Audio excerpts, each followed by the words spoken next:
भक्ति के जो अनुभव होते हैं, इनमें जो हमें कृपा प्राप्त होती है, इसको यदि हम कह देते हैं तो फिर बाधा पड़ जाती है। जी, क्या भक्ति में आंसू बहाना ही परम अवस्था है या आंसू ऐसे बहा सकते हो, बहाओ तो बहा के दिखाओ, कितनी देर बहा सकते हो ड्रामे में।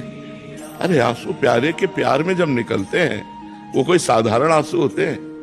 अपने प्रीतम के मिलन की चाह में हृदय पीड़ित हो रहा है, उस पीड़ा में जो आंसू निकलते हैं, एक एक बूंद जगत को पावन करने वाले होते हैं। वो कोई साधारण आंसू होते हैं क्या? हाँ, अब कथा चल रही, भगवान की याद आ रही या कोई घटना, उसमें आंसू निकल रहे, वो बात अलग है।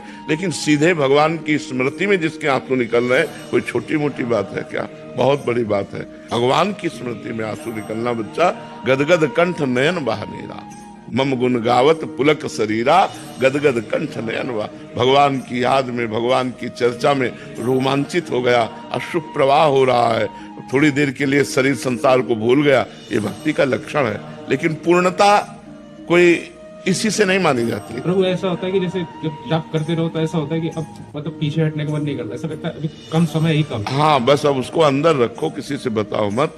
ये भगवत भक्ति के जो अनुभव होते हैं, इनमें जो हमें कृपा प्राप्त होती है, इसको यदि हम कह देते हैं तो फिर बाधा पड़ जाती है। इसलिए इसे गुप्त रखो। अब जैसे आपके आंसू चल रहे हैं और कोई पूछ रहा है कि आप रो रहे हो क्या? नहीं, मेरी आंखों में परेशानी है। ये हम व्यक्त ना करें कि हम भगवान की याद में रो रहे थे या भगवान के लिए रो रहे थे।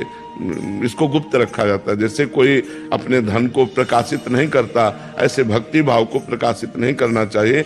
जितना छुपाओगे उतना ही बढ़ेगा और जितना छपाओगे उतना ही घटेगा।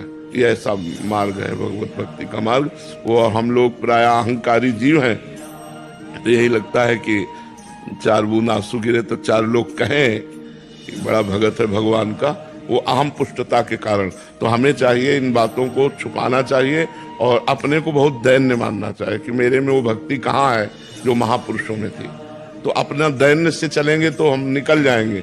अगर आ गया कि मैं भगत हूं तो परीक्षा आ जाएगी, और परीक्षा में पास हो ऐसा बिरला ही कोई विद्यार्थी होगा इस मार्ग का। नहीं, पहला नंबर उसे फेल ही होना है, क्योंकि दुरंत माया है। शिव विरंचिका मोह को है बपुराण। ईश्वर कोटि के महापुरुषों को मोहित कर लिया तो हम तुम तो मतलब पामर जीव हैं, थोड़े में लुभायमान हो जाएंगे। ईश्वर कोटि के महापुरुषों को माया ने मोहित कर लिया। ऐसी विचित्र माया है। तो डरते रहो और अंदर जो भक्ति भाव से छुपाते रहो तो निकल जाओगे।